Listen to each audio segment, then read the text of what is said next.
بسم اللہ الرحمن الرحیم وما ارسلناک الا رحمتا للعالمین صدق اللہ العظیم۔ درود پڑھیے گا، الصلاۃ والسلام علیک یا رسول اللہ۔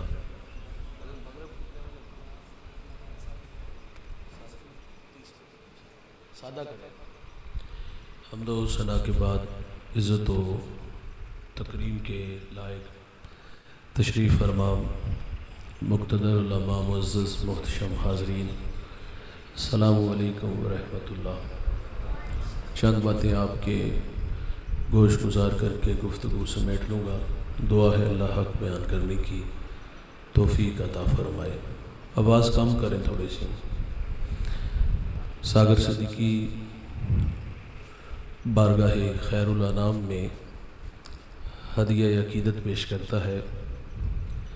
بزم کونین سے آئے، شمع توحید جلانے کے لیے آپ آئے، ایک پیغام جو ہر دل میں اجالا کر دے، ساری دنیا کو سنانے کے لیے آپ آئے، ایک مدت سے بھٹکتے ہوئے منزل کی طرف دور تک راہ دکھانے کے لیے آپ آئے، ناخدا بن کے ابلتے ہوئے طوفانوں میں کشتیاں پار لگانے کے لیے آپ آئے۔ آپ آئے تو ہر طرف اجالے انوار کرم کی برکھا برسی۔ ہم حضور کی آمد سے پہلے کے حالات پڑھتے ہیں۔ حضرت عیسیٰ علیہ السلام کے بعد 571 سال کا ایک طویل زمانہ بیت چکا تھا اور حضرت انسان اپنے خالق و مالک کو بھول چکا تھا۔ اخلاقی قدریں زوال پذیر تھیں۔ وہ کیا سید سلیم گیلانی نے خوب کہا کہ زیست یخ بستہ تھی تاریک نہا خانوں میں، ایک کرن پھوٹی اجالا ہوا ایوانوں میں، زہر آلود فضائیں تھی نمو سے آری، آپ آئے تو بہار آ گئی ویرانوں میں۔ کس نے اللہ سے ٹوٹا ہوا رشتہ جوڑا، ان سا محسن نہ فرشتوں میں نہ انسانوں میں۔ پوری دنیا میں اندھیرے تھے، آقا تشریف لائے اور مکہ کے گٹا ٹوپ اندھیروں میں توحید کا چراغ جلایا۔ پھر اتنے اجالے انوار اترے کہ جو لوگ در در پہ دھکے کھا رہے تھے، آقا کی صدائے دل نواز نے انہیں کھینچ کے ایک خدا کے آگے جھکنا سکھا دیا۔ اور دوست، یہ میرا اور آپ کا اعزاز ہے، شرف ہے کہ اللہ تعالیٰ نے ہمیں وہ نبی عطا کر دیا جس کے لیے نبیوں نے دعائیں کی ہیں۔ ابراہیم علیہ السلام کعبے کی دیواریں کھڑی کر کے کہتے ہیں، ربنا وبعث فیہم رسولا، دیکھ اللہ تیرا بابرکت گھر تعمیر ہو گیا، اب تو اس پیارے رسول کو بھیج دے۔ یار ایک شخص روزانہ مکان کی چھت پہ کھڑا ہوتا ہے اور اداس نگاہوں سے ان راہوں کو دیکھتا ہے جن راہوں سے سونے محمد نے گزرنا تھا۔ طبیعت میں بڑی اداسیاں، بے چینیاں، اضطراب تھا اور زبان حال سے کہا کرتا تھا، کیریاں میں کیریاں، درد و غم دی کیریاں، اڈیاں چک چک راواں ویکھاں تیریاں۔ یہ بحیرہ راہب ہے جو روزانہ حضور کی راہوں میں آ کے کھڑا ہو جاتا۔ میرے نبی کی آمد سے 1000 سال قبل یمن سے طبہ اول علماء کی جماعت کو لے کے نکلتا ہے۔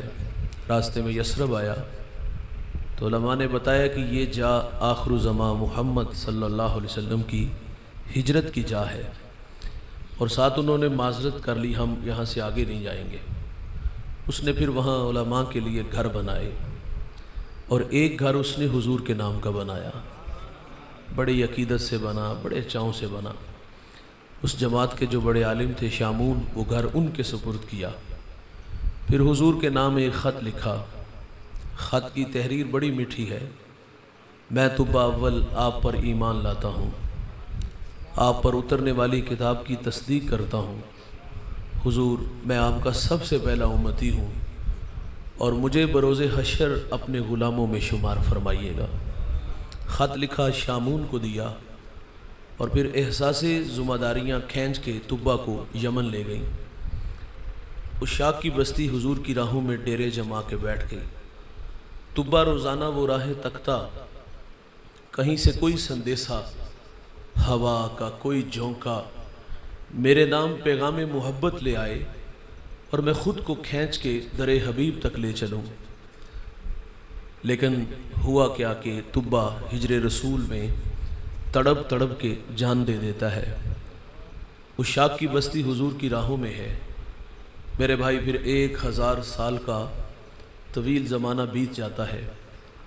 حضور دنیا میں جلوہ فراز ہوئے، مکہ سے ہجرت کر کے مدینہ آئے۔ اچھا، وہ خط جو 1000 سال پہلے طبا نے حضور کے نام لکھا، مدینہ میں جس شخصیت تک پہنچا، وہ شخصیت بڑی معتبر ہے۔ ان کا نام لے تو لہجہ میٹھا ہو جاتا ہے۔ اس صحابی کا اعزاز کہ انہیں حضور کی میزبانی کا شرف ملا۔ رومی کہتے ہیں جب حضور ان کے گھر تشریف لے گئے تو چاہ چڑھ گیا، امروز شاہ شاہاں مہمان شدست و بارا، جبریل با ملائک درباں شدست و مارا۔ کہتے آج شاہوں کا شاہ میرے گھر کا مہمان بنا ہے اور نوریوں کا سردار جبریل میرے گھر کا پہرا دے رہا ہے۔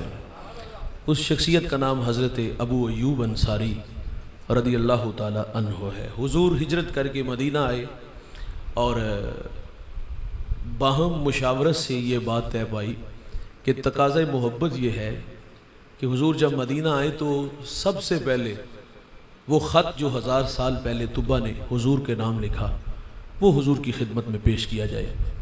اس کے لیے ابو لیلہ کا انتخاب کیا گیا۔ منظر بڑا دل نشین ہے دوست۔ حضور تشریف لائے، ابو لیلہ سامنے کھڑے ہیں اور حضور دیکھ کے فرماتے کیا آپ ابو لیلہ ہو؟ کالا نام، جی میں ابو لیلہ ہوں، لیکن یہ تو بتائیں کہ آپ کو کس نے بتایا؟ فرمایا جس اللہ نے مجھے نبی بنایا۔ محبت کا نغمہ چھڑا، کوئی آئے تھے میری راہوں میں، دیوانوں نے گھر بنائے اور میرے نام طبا نے محبت نامہ چھوڑا۔ حضور فرماتے میرے غلام طبا کا خط مجھے دے دو۔ بھائی جان، یہ طبا بھی حضور کی راہوں میں، عشاق کی بستی بھی حضور کی راہوں میں، بحیرہ راہب کی تڑپتی کہانی بھی حضور کی راہوں میں۔ اللہ کی خلیل اللہ کا گھر بنا کے کہتے ہیں ربنا وبعث فیہم رسولا، دیکھ اللہ تیرا بابرکت گھر تعمیر ہو گیا، اب تو اس پیارے رسول کو بھیج دے۔ میں تذکرہ چھیڑنے لگا ہوں ایک جوان کا، آپ سنو گے تذکرہ تو کلیجے ٹھر جائیں گے۔ اس جوان کا تعلق ایران کے مشہور شہر اصفہان سے ہے۔ اس شہر کی سرداری اس کے والد کے پاس تھی، والد مجوسی تھا۔ اس نے بیٹے کو مذہب کی تعلیم گھر سے دلائی، پھر کھیتی باڑی کے لیے اسے باہر نکالا۔ سنتے چلیے گا، اس جوان کا نام سلمان ہے۔ اس سلمان کو آج زمانہ سلمان فارسی کے نام سے جانتا ہے۔ سلمان کہتے ہیں میرے والد نے مجھے کھیتی باڑی کے لیے باہر نکالا، سر راہ عیسائیوں کا گرجا گھر آیا۔ فرماتے میرا جی چاہا کہ میں ان لوگوں کی مذہبی زندگی دیکھوں۔ فرماتے کافی دیر وہاں بیٹھا رہا، رات مرضی سے گھر آیا تو والد بڑے غصے میں تھا۔ کہاں تھے اس وقت تک؟ فرماتے میں نے سچ سچ بتا دیا کہ میں گرجے میں تھا اور مجھے ان لوگوں نے متاثر کیا ہے اور اب اس مذہب کی محبت دل میں رکھتا ہوں۔ سلمان کہتے میرا والد ڈر گیا کہیں یہ مجوسیت کو چھوڑ کر عیسائیت کو نہ قبول کر لے۔ مجھے میرے والد نے لوہے کی زنجیروں سے جکڑ دیا۔ پھر رد عمل کے طور پہ ضد پیدا ہوئی، فیصلہ کر لیا اب یہاں نہیں رہنا۔ فرماتے مجھے سبیل ملی اور میں ملک شام آیا اور وہاں آ کر کے ایک عالم سے ملاقات کی، اپنے حالات سے آگاہ کیا کہ اس مذہب کی محبت مجھے یہاں لے آئی ہے۔ شہر کی سرداری کو ٹھوکر مار کے آیا ہوں، میں تشنہ ہوں، میری پیاس بجھاؤ۔ سلمان کہتے تا دم آخر، جب تک وہ زندہ رہا میں نے خدمت کی۔ اللہ کی عادت ہے دوست، اللہ خدمت کا صلہ ضرور دیتا ہے۔ وہ کہتے جب وہ مرنے لگا تو میں سراپے سوال بن کے سامنے کھڑا تھا، کہاں جاؤں؟ اس نے مجھے نصیبین بھیج دیا۔ فرماتے میں نے وہاں آ کر کے اس عالم کی بھی خدمت کی، وہ مرنے لگا تو میں نے کہا کس چوکھٹ کا بیکاری بنائے گا، میں تشنا ہوں۔ اس نے مجھے ایک اور جگہ بھیج دیا۔ فرماتے میں نے اس کی بھی بڑی خدمت کی۔ جب وہ مرنے لگا تو میں نے اس سے بھی کہا کہ اب جاؤں تو کہاں جاؤں؟ تو اس نے کہا سلمان باخدا اب میری نظر میں کوئی ایسا شخص نہیں کہ جس کی خدمت میں تمہیں بھیجوں۔ دل کی نیا ڈوبنے لگی، اندھیرے چھانے لگے، ایسا لگا کہ سامنے دیوار آ گئی۔ اس عالم نے جب ڈوبتی نیا دیکھی تو کنارہ دیتا ہے، کہا سلمان اب آخر زمان محمد کا زمانہ قریب آ گیا ہے، نخلستان دو جلے میدانوں کے درمیان تشریف لائیں گے۔ سلمان کہتے ہیں اگر وہ سر زمین میں پالوں تو اس نبی کو پہچانوں گا کیسے؟ کہا ان کی 3 نشانیاں ہیں، دھیان سے سنیے گا۔ نمبر 1 صدقہ نہیں لیں گے، نمبر 2 ہدیہ قبول کریں گے، نمبر 3 ان کے دونوں کندھوں کے درمیان محاذ قلب پہ مہر نبوت ہوگی۔ کہا اگر تو وہاں پہنچ سکتا ہے تو پہنچ جا۔ فرماتے میں نے رخت سفر باندھا، دوڑ لگائی، سر راہ بنی قلب کا قافلہ ملا۔ میں نے ان سے کہا میرے پاس کچھ گائیں اور بکریاں ہیں، یہ مجھ سے لے لو اور اپنی سرزمین تک پہنچا دو۔ وہ اس بات پہ راضی ہو گئے، لیکن ظالم بڑے تھے۔ سلمان کہتے انہوں نے مجھے ایک جگہ پہ جا کے جکڑ دیا، غلام بنا لیا۔ غلامی تلخ ہوتی ہے، کہتے بڑے دھکے کھائے۔ انہوں نے پھر مجھے ایک یہودی کے ہاں فروخت کر دیا، پھر اس یہودی نے میرا سودا ایک اور یہودی کے ہاں کیا۔ خیر فرماتے اس یہودی کا تعلق حضور کے شہر مدینہ سے تھا۔ منزل نصیب ہوگی، اب اڑیکنے لگے۔ ایک دن کسی نے سرگوشی کی کہ دیوانے جس کی راہوں میں بیٹھے ہو نا، وہ پیارے محمد دنیا میں جلوہ فراز ہو چکے ہیں۔ اب سلمان کہتے میرا جی چاہا کہ میں اڑ کے حضور کے قدموں میں چلا جاؤں۔ اے ذوف مدد کر، در احمد پہ گرا دے، دربان کہیں اٹھ کہوں اٹھا نہیں جاتا۔ غلام مرضی سے نہیں جیتے دوست، ہجر کی آگ میں جلنا پڑا، انتظار کی راہوں میں تڑپتے رہے، پھر وہ ہمایوں گھڑیاں آئیں، سعادت بخش لمحے نصیب ہوئے۔ سلمان کہتے ایک دن میں باغ میں تھا اور کھجور کے درخت پہ چڑھا تھا اور اس کی خدمت میں لگا تھا کہ اچانک میرے مالک کا چچا زاد بھائی آیا، بڑے غصے میں تھا اور آ کے کہتا ہے خدا ستیہ ناس کرے اوس و خزرج کا، ایک شخص ادعائے نبوت مکہ سے ہمارے یہاں آیا اور لوگ اس کے گرد جمع ہو گئے۔ سلمان کہتے میرے جسم پر کپ کپی طاری ہو گئی، میں نے اوپر سے چھلانگ لگا دی، انجام سے باخبر تھا، سوال کیا تو پیٹا جاؤں گا، لیکن طبیعت میں نام محمد کی مستی چڑھی ہوئی تھی۔ بے نیاز ہو کے حضور کا تذکرہ کیا تو وہ تو پہلے ہی جذباتی تھا، اس نے سلمان کے منہ پہ مکہ مار دیا۔ خیر فرماتے رات کی تاریکی چھائی، میں کھانا لے کے حضور کی خدمت میں حاضر ہوا۔ میرے نبی اس وقت قباء میں اپنے غلاموں کے جھرمٹ میں تھے۔ کہتے میں نے عرض کیا حضور آپ ایک لمبا سفر کر کے مکہ سے ہمارے یہاں یثرب آئے ہیں اور میرے پاس یہ صدقے کا کھانا ہے اور آپ اس کے حقدار زیادہ ہیں، قبول فرما لے۔ سلمان کہتے حضور نے خود نہیں کھایا، اپنے غلاموں میں بانٹ دیا۔ ایک نشانی پوری ہو گئی۔ کہتے میں دوبارہ پھر حاضر ہوا، میں نے عرض کیا حضور یہ صدقہ نہیں ہدیہ ہے، تو میرے نبی نے اس کو قبول فرما لیا۔ 2 نشانیاں پوری ہوگی، اب ایک نشانی باقی ہے، دل تھام کے بیٹھیے گا۔ سلمان کہتے حضور ایک دن بقیع میں اپنے غلام کی تدفین میں مشغول تھے، میں بھی وہاں موجود تھا اور میں حضور کے پیچھے آ کے کھڑا ہوا اور یہ شوق کھینچ لایا کہ آج مہر نبوت کی زیارت کرنی ہے۔ کہتے جب میں پیچھے آ کے کھڑا ہوا تو حضور نے پلٹ کے میری طرف دیکھا، حیا سے آنکھیں جھک گئیں، آنکھوں میں اداسیاں تھی دوست، دل میں محبت کی بچھی کائنات تھی۔ کریم کو پیار آ گیا، کرم فرماتے ہوئے چادر کمر سے اٹھا دی۔ جب کمر سے چادر اٹھتی ہے مہر نبوت کو دیکھتے ہیں، آگے بڑھتے ہیں، بدن سے لپٹتے ہیں، بدن کو چومنا شروع کر دیتے ہیں۔ پھر سلمان کی آنکھوں میں بہت سارے اتھرو تھے۔ حضور فرماتے سلمان سناؤ نا ہمارا پیار آپ کو کہاں سے کھینچ لایا؟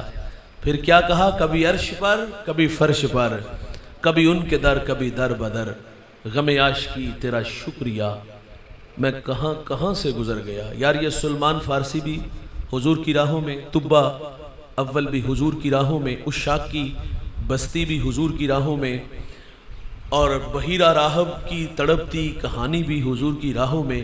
اللہ کی خلیل اللہ کا گھر بنا کے کہتے ہیں ربنا وبعث فیہم رسولا، دیکھ اللہ تیرا بابرکت گھر تعمیر ہو گیا، اب تو اس پیارے رسول کو بھیج دے۔ میرا سوال آپ سے ہے، مجھے بتائیے گا دوست، کیا ہمیں تہجد کے وقت اٹھنا پڑا، ٹھنڈے پانی سے وضو بنانا پڑا، مصلی بچھانا پڑا، پیشانی جھکانا پڑی، منت سماجی کرنا پڑی؟ نہیں میرے بھائی، ہم تو سوئے تھے، بخت سولہ نکلا، ہمیں باد صبا کے جھونکوں نے پیغام دیا.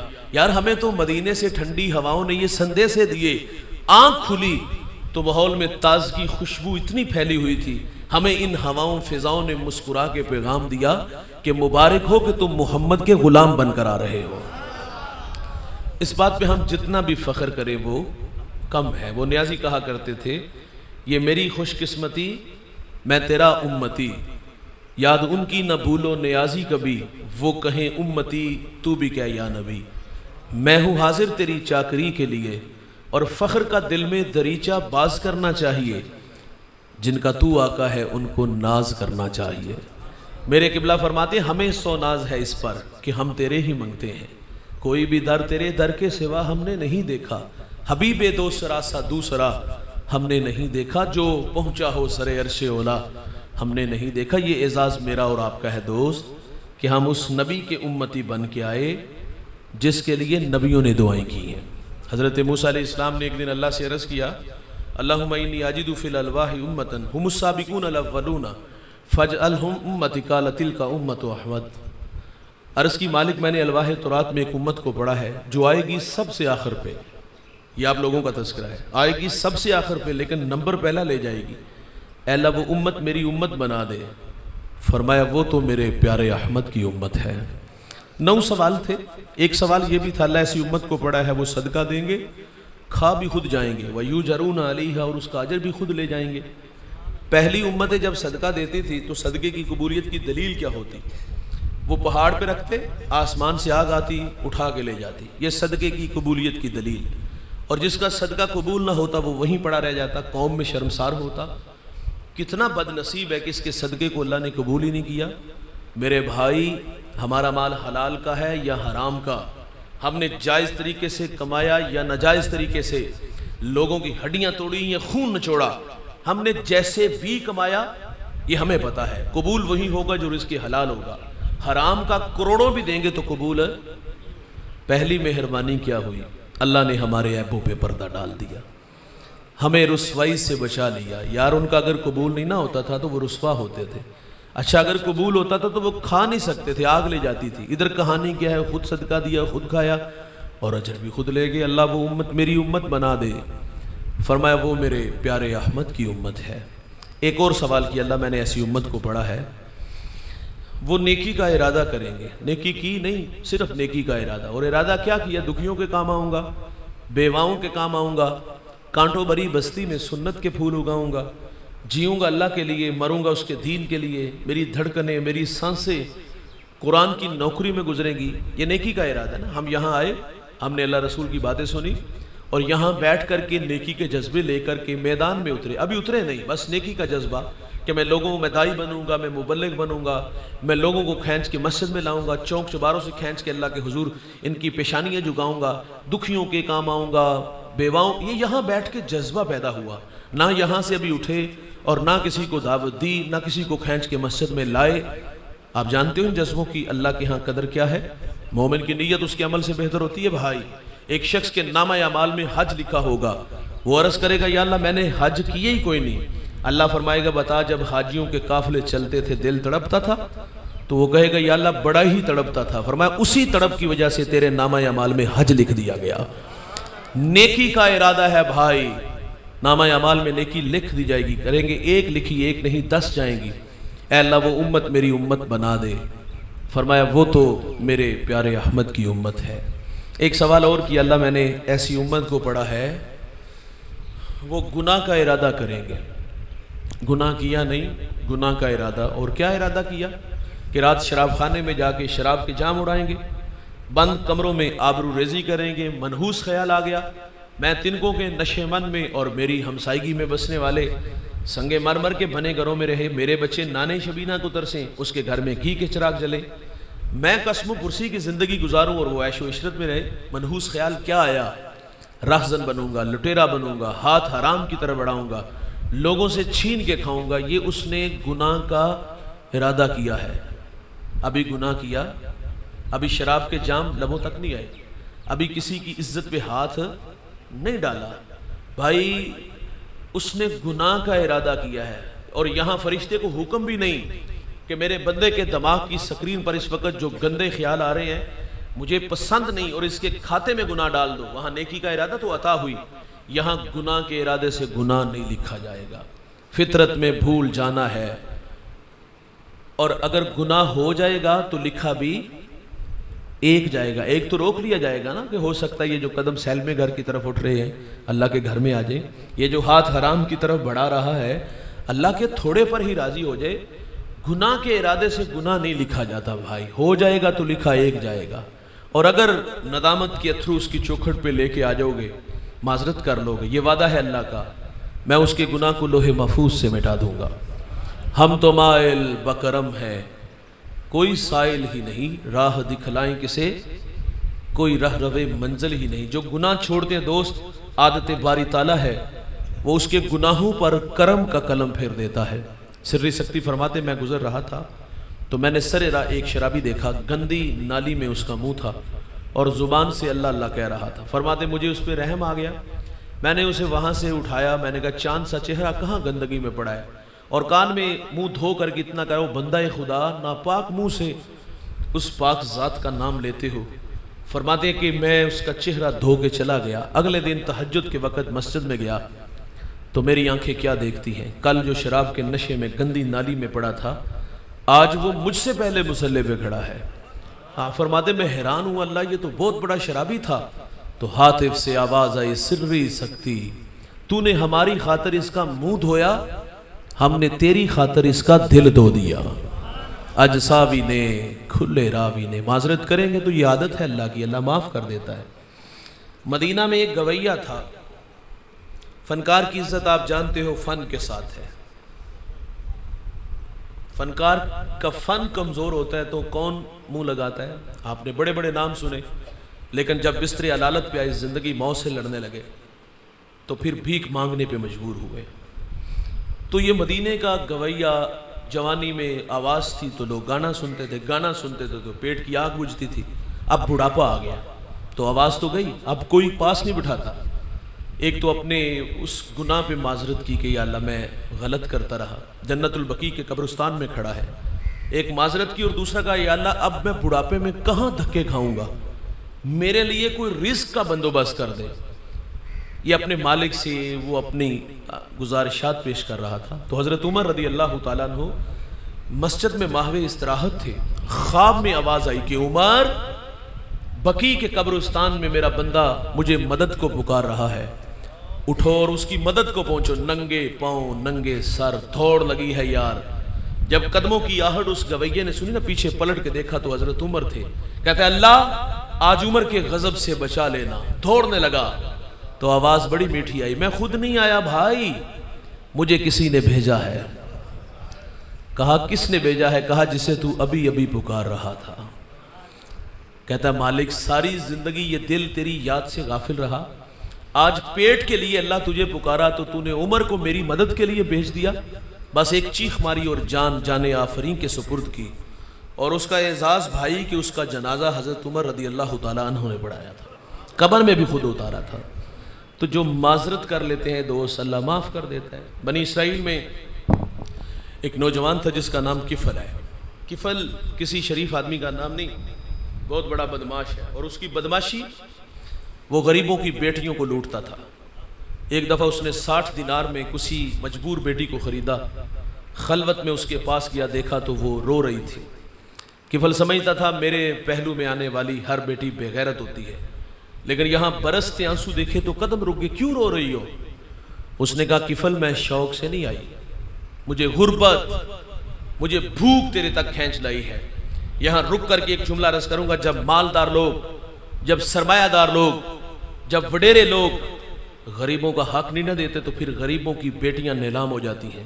یہ ڈائمنڈ منڈیاں، یہ بازار حسن، یہ کوٹھے کنجریاں اس وقت بنتی ہیں جب ہم ان کا حق نہیں دیتے۔ آج بڑے فخر سے نہیں کہتے، بہت بڑا جگیردار، بہت بڑا زمیندار، تجوریاں خزانوں سے بھری، منہ بھی کھولے، پیسہ پانی کی طرح بہایا، اور معاشرے میں ہم دریا دل مشہور ہوئے۔ دولت کہاں لٹائی؟ جہاں نفس کو حظ ملا، کتوں کی لڑائی پہ، کرکٹ میچ پہ، اور بھائی جہاں دولت لٹانے سے اللہ راضی ہوتا ہے وہاں غفلت کی پٹھی باندھ لی۔ وہ کیا کسی شاعر نے کہا تھا کہ دیکھا ہے میں نے شہر میں کوڑے کے ڈھیر پر دو بچے لڑ رہے تھے فقط ایک بیر پر، فصلوں کو کاٹتے کچھ ٹوٹی چوڑیاں، کچھ بک گئی ہیں دوستو گندم کے سیر پر، اور گندم امیر شہر کی ہوتی رہی خراب، بیٹی مگر غریب کی فاقوں سے مر گئی۔ اور محسن نقوی کہتا ہے محسن یہ غریب لوگ بھی تنکوں کا ڈھیر ہوا کرتے ہیں، کبھی پانی میں بہ گئے کبھی ملبے میں دب گئے۔ اور اللہ نے آپ کو دولت سے نوازا ہے تو کتوں کی لڑائی پہ کیوں، دولت سے نوازا ہے تو کرکٹ میچ پہ کیوں، ہمارے معاشرے میں پھیلے ہوئے دکھ، ہماری دیوار کے متصل بیوہ کے بلکتے سسکتے تڑپتے ہمیں یہ بچے نظر کیوں نہ آئے؟ ہم نے کہاں دولت لٹائی یار؟ ہمارے گجرا والا دھلا چونک میں ایک بوڑھا دن دہاڑے آٹے کا تھیلا اٹھاتا ہے، دوڑ لگاتا ہے، چور موقع کی تلاش میں ہوتا ہے، اور ایسا نہیں ہوتا کہ وہ دکان سے کوئی چیز اٹھائے اور دوڑ لگائے اور وہ لوگوں سے جو ہے نا وہ جان چھڑا کے بھاگ جائے، ایسا نہیں ہوتا۔ اس کے لیے وہ پلاننگ کرتا ہے رات کے وقت یا کسی وقت کے، جب میں ساتھ کچھ دوستوں کو شامل کرتا، یہ بوڑھا تھا قبر میں ٹانگے ہیں اور تھیلا اٹھایا اور دوڑ لگائی، نحیف تھا، 2 قدم چلا، لوگوں نے پکڑا، خوب زد و کوب کیا، بعد میں سوال کیا بوڑھے جرت کیوں کی؟ کچھ زخم سینے پہ تھے اور کچھ لوگوں نے بڑا مارا تھا۔ وہ کہتے ہیں 1 ہفتہ ہو گیا میں اس چونک میں آ کے کھڑا ہوتا ہوں مزدوری کے لیے، اور لوگ مجھے بوڑھا سمجھ کے چھوڑ کے چلے جاتے ہیں، روزانہ بے وفائی والا منہ گھر لے کے جاتا ہوں، اور آج بچوں سے وعدہ کیا تھا کہ مزدوری ملے گی، آٹا لاؤں گا اور کھانا ملے گا، آج بھی لوگ چھوڑ کے چلے گئے اور میں چوری پہ آمادہ ہو گیا۔ اچھا وہ مر جاتا نا غربت کی زندگی تو محلے سے سخی بڑے نکلنے تھے، جی کفن کا انتظام ہماری طرف سے۔ سیٹھ صاحب کہاں تھے آپ جب وہ پیوند لگے کپڑے پہنتا تھا؟ دولت کا قد بڑا ہوتا ہے، یہ بونے نظر آئے، آج مرنے کے بعد چٹا لباس لے آئے ہو یار، زندہ تھا تو اس وقت لباس دیتے، آج مرنے کے بعد لے آئے ہو۔ پھر رشتہ دار بھی جمع ہو جاتے ہیں، جی سب پیسے ڈالو اور کل 10واں 40ویں کی روٹی بناتے ہیں۔ کہاں تھا یہ چچا، کہاں تھا یہ تایا، کہاں تھا یہ ماما، کہاں تھے یہ بھائی؟ کچی دیواروں سے چیخوں کی آوازیں نہ سنی؟ صفا کتنے کے سینے میں دل نہیں پتھر رکھتے ہیں، اور آج مر گیا تو مرنے کے بعد روٹیاں لے آئے۔ اللہ یہ روٹیاں ہمارے منہوں پہ مارے گا، اب بھی سنبھال کے رکھو۔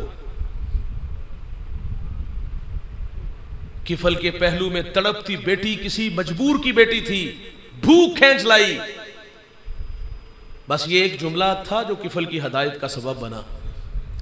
دل کے آئینے پہ چوٹ لگی، کفل رونے لگا، ہاتھ جوڑ کے کہتا ہے بہن معاف کر دے، تو جس عزت سے آئی تھی اسی عزت سے واپس گھر چلی جا، اور میرے لیے دعا کر کہ میں بڑا ہی کتا انسان ہوں، اللہ مجھے معاف کر دے۔ وہ بیٹی گھر چلی گئی، ادھر تقدیر کا قلم چل گیا، اسی رات کفل کو موت آ گئی۔ صبح ہوئی تو زمانے نے کفل کی دیوار پہ یہ لکھا ہوا پڑا تھا اللہ نے کفل کو معاف کر دیا ہے۔ آج ساوی نے کھلے راوی نے، آج معذرت کریں گے تو بھائی وہ معاف کر دے گا۔ تو موسیٰ علیہ السلام نے عرض کیا کہ ایسی امت کو اللہ پڑا ہے وہ گناہ کا ارادہ کریں گے، ارادے سے گناہ نہیں لکھا جائے گا، ہو جائے گا تو لکھا بھی ایک جائے گا، اللہ وہ امت میری امت بنا دے۔ فرمایا وہ میرے پیارے احمد کی امت ہے۔ 9 سوال اور ہر سوال پہ ایک ہی جواب، وہ میرے پیارے احمد کی امت ہے، وہ میرے پیارے احمد کی امت ہے، وہ میرے پیارے احمد کی امت ہے۔ جب ہر سوال پہ ایک ہی جواب آیا نا تو آخر پہ عرض کرتے ہیں ٹھیک ہے اللہ، وہ امت میری امت نہیں بنانی تو نہ بنا، مجھے ہی اس محمد کا امتی بنا دے۔ تو پھر ہم کیوں نہ دوست کہیں یہ میری خوش قسمتی، میں تیرا امتی، یاد ان کی نہ بھولو نیازی کبھی، وہ کہیں امتی تو بھی کہہ یا نبی، میں ہوں حاضر تیری چاکری کے لیے، فخر کا دل میں دریچہ باز کرنا چاہیے، جن کا تو آقا ہے ان کو ناز کرنا چاہیے۔ میں اور آپ یہاں آج ناز کرنے کے لیے جمع ہوئے، یہ سفر کا مہینہ دامن تقریباً سمیٹ چکا، کل 1 ربیع الاول، اور جب یہ موسم میلاد آتا ہے تو ہم دوستوں کو مشورہ ضرور دیتے ہیں۔ ایک تو ہم کہتے ہیں اس ماہ مقدس میں کثرت سے درود پڑھا کریں، درود پڑھنے سے حضور ملتے ہیں، طبیعتوں میں شائستگی پیدا ہوتی ہے۔ دکھوں نے تم کو جو گھیرا ہے تو درود پڑھو، جو حاضری کی تمنا ہے تو ضرور پڑھو۔ درود پڑھنے سے حضور ملتے ہیں۔ شیخ جزولی ایک بڑا نام گزرا ہے، دلائل الخیرات امت کو درود پہ تحفہ دیا۔ لکھنے کا سبب بیان کرتے فرماتے میں ایک دفعہ سفر میں تھا تو ظہر کی نماز کا وقت تنگ تھا، ایک کنواں نظر آیا لیکن وہاں سے پانی نکالنے کے لیے ڈور رسی نہیں تھی۔ قریب ایک 8-9 سالہ بچی بکریاں چرا رہی تھی۔ میں نے کہا بیٹا اپنے گاؤں سے ہمیں ڈور رسی لا دو۔ وہ ڈور رسی نہیں لینے گئی، چھوٹی چھوٹی باتیں شروع ہو گئی، کون ہو، کہاں کے رہنے والے ہو۔ شیخ نے اپنی منزل سے بھی آگاہ کیا، اپنے شہر کا بھی بتا دیا، نام پوچھا تو نام بڑا تھا، معروف تھا، تو پھٹی نگاہوں سے دیکھ کے کہتی حضرت ناراض نہ ہوئیے گا، میں نے آپ کے تقوی و عبادت کے تذکرے سنے ہیں لیکن افسوس آپ سے ایک چھوٹا سا کام بھی نہیں ہوا۔ فرماتی یہ بات کہہ کے وہ بچی کنویں پر آئی، تھوک پھینکی تو وہ چشمہ بن کے پانی اوپر آ گیا۔ فرماتے میرا سارا بدن پسینے سے شرابور ہو گیا، اللہ کہانی کیا ہے؟ خیر فرماتے میں نے وضو کیا، نماز پڑھی، بچی کو بلا لیا۔ میں نے کہا بیٹا کیا وظیفہ پڑھتی ہوں؟ وہ کہتی حضرت صبح اجڑ لے کے آتی ہوں، شام گھر چلی جاتی ہوں۔ فرماتے میں نے ترلا کیا کہ بیٹا بتاؤ تو صحیح کیا پڑھتی ہو؟ اس نے کہا مجھے ایک بات پہ فخر ہے، میں سارا دن بکریاں بھی چراتی ہوں اور سونے محمد پہ درود بھی پڑھتی ہوں۔ اس نے کہا میں نے تو حضور کی سنت کو ادا کیا ہے، حضور ایک سفر میں تھے، پانی کی ضرورت تھی، سر راہ ایک کنواں آیا تو میرے نبی نے اس میں اپنا لواب دہن پھینکا تو وہ چشمہ بن کے پانی اوپر آ گیا۔ ہم یہ کہتے ہیں کہ روزانہ گھر سے جب کام کے لیے نکلتے ہیں تو 10 منٹ بیٹھ کے چٹائی بچھا کے آپ حضور پہ روزانہ کی بنیاد پہ ایک کم از کم تسبیح اپنے بچوں کو بٹھا کے یہ ضرور پڑھا کریں، اور 11-12 کی درمیانی جب شب آئے تو اس شب جو ہے وہ مدینے کی طرف منہ کر کے حضور پہ درود و سلام پڑھیں۔ اور دوسرا مشورہ ہم یہ بھی دیتے ہیں کہ ربیع الاول میں ہر گھر میں حضور کا میلاد ہونا چاہیے۔ اچھا یہ بھی تو ستم ہے کہ اس موسم میں ریٹ بھی بڑھ جاتے ہیں، بعض لوگوں کے جو ہے وہ خواہش تو رکھتے ہیں کہ یار یہ صاحب ہمارے محلے کی مسجد میں یا ہم نے گھر میں کوئی پروگرام کرنا ہے تو ان کا ٹائم مل جائے، تو پھر وہ ٹائم اس لیے نہیں ملتا کہ ان کے معاملات بڑے ہوتے ہیں۔ تو ہم کہتے ہیں کچھ ضروری نہیں کہ بہت بڑے علامہ صاحب آئیں تو پھر میلاد ہوتا ہے۔ آپ گھر کو غسل دو، چٹائی بچھاؤ، بیٹا تلاوت کرے، بیٹی نعت پڑھے، والد حضور کی سیرت پہ 10 منٹ گفتگو کرے، اور پھر مدینے کی طرف منہ کر کے مصطفیٰ جان رحمت پہ لاکھوں سلام پڑھے۔ علماء کہتے ہیں جس گھر میں حضور کا میلاد پڑھا جاتا ہے پورا سال اس گھر میں اللہ کی رحمتیں اترتی رہتی ہیں۔ اللہ تعالیٰ سے دعا ہے کہ اللہ مجھے آپ کو حضور کی لازوال محبت سے مالا مال فرمائے۔ حضرت نے ماشاءاللہ بڑی محنت کی، اس وقت میں یہ عصر کے بعد اتنے لوگوں کا جمع ہونا، یقیناً اس میں حضرت کی کافی محنت ہے، ورنہ اس وقت اتنے لوگ جمع نہیں ہوتے۔ تو اللہ جناب کی محنت جستجو کاوش کو قبول فرمائے۔ آپ جتنے احباب آئے اللہ آپ کو دارین کی سعادتوں سے مالا مال فرمائے۔ اللہم صلی علی سیدنا و مولانا محمد وآلہ و اصحابہ وبارک۔